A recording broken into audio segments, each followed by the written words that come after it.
For this lesson, we are going to create a graphic using the Pathfinder tools and just some simple shapes. So let's get started. So we're going to begin with using our shape tools, and shape tools are here default to the rectangle tool, but any of these tools could be there. Note that they have a little white arrow. The white arrow means there's additional tools embedded. So if we click on them, hold down, and go over to this right arrow, we can tear off those tools and have those as a floating panel to work with. The other panel we're going to work with is the Window and Pathfinder panel. And so we'll go ahead and bring that up also as a floating panel, set that aside. Finally, we're going to be working with some brushes, so I'm going to bring up my brushes panel and tear that off as well. Now you may have noticed that I have a different look for my workspace. I kind of prefer my panels and my tools to be next to each other. Yours will default to be over here on the right hand side, but you can always just tear off and move panels just as I have done with these. So let's go ahead and get started. And we're going to start with our ellipse tool to create our circle. And there's a couple of different ways we could do this. We could do a circle with no fill and a very large stroke, or we could kind of cut it out to create this shape, and that's what we're going to do. So a couple of keyboard shortcuts we want to be using. We're going to draw from the center out, so we need to hold down the Alt key. And we want a perfect circle, so we're going to hold down the Shift key as well.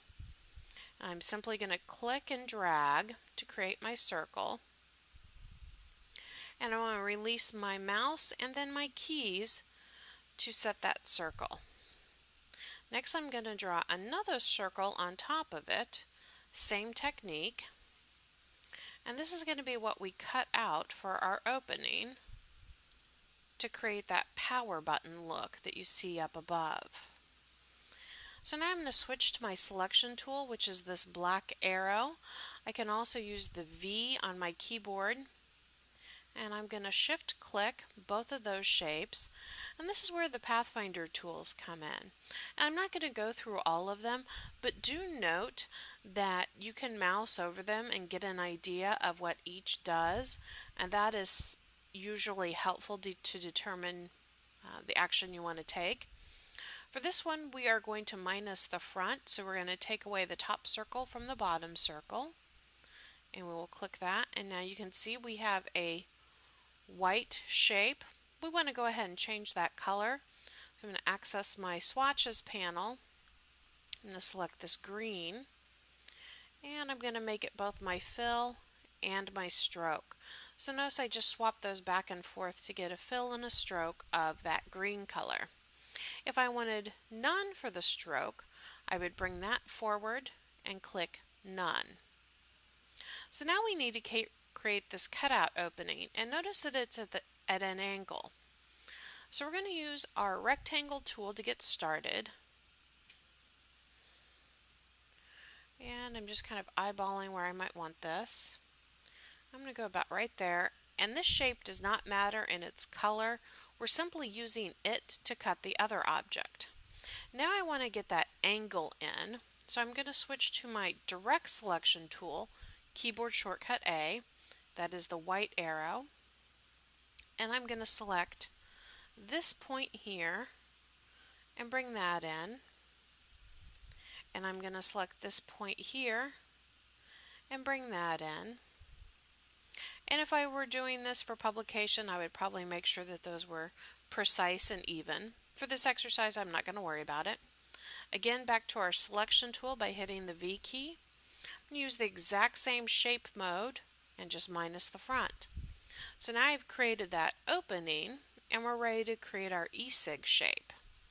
So I will go to my rectangle tool, and this time I'm going to set up my fill before I start drawing. I'm going to set it to white, and I'm going to draw it, and I drew it a little bit too far to this left, So I'm going to hold my space bar down and move it, and then I can continue drawing. So that space bar is another keyboard shortcut I wanted you to kind of think about. While you're drawing, you can move your object and kind of place it how you would like it. I'm happy with that, so I'll let go of my key. And now we're going to do our little kind of red end, and that's our rounded rectangle.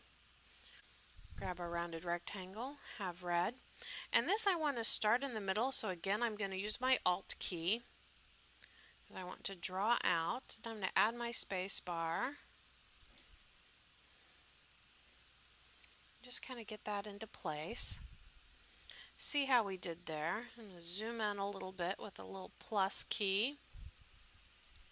And it looks like we need to get that intersected a little bit better. If you notice on a rounded rectangle, sometimes you might have trouble getting it to size down, and that's because of the corner radius. So I'm going to take my corner radius down to 2. And that'll allow me to shrink that up a little bit. And now I'm going to select it, hold down my Alt key, copy it right above. Whoops. Hold down my Alt key and just drag it to copy it. So now I'm going to use an effect to create that kind of glowing edges. So I'm going to select all of my shapes, and I did lock this black background, that's why it wasn't selected when I did that. And this is just kind of with your selection tool, marqueeing over everything so that everything is selected. You can also shift and click, whatever you feel most comfortable with. And we're going to go to Effect, and you have all sorts of different effects that you can apply here. For this one, we're going to go to Stylize, and we're going to add an outer glow.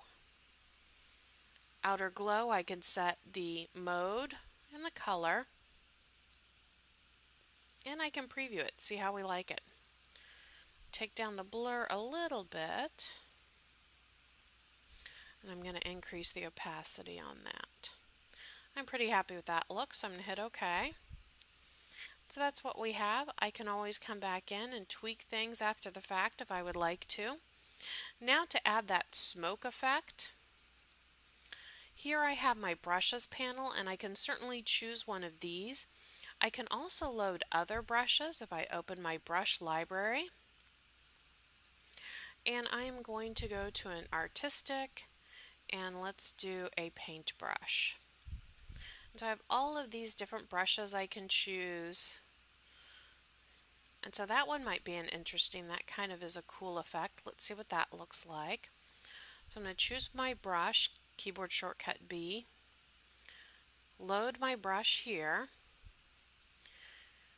I have white for my stroke, and I want to decrease my opacity because I kind of want it to be smoky. So let's see what that looks like. That's kind of interesting. A little bit bigger than I would have wanted. So we can always delete, try again. And this is actually the brush I used for smoke, so I'm going to go ahead and use that. So you can see we have this lovely smoke effect coming out. And if I would like to decrease the opacity of that, I can as well. So that is using your Pathfinder and your effects to create a simple graphic.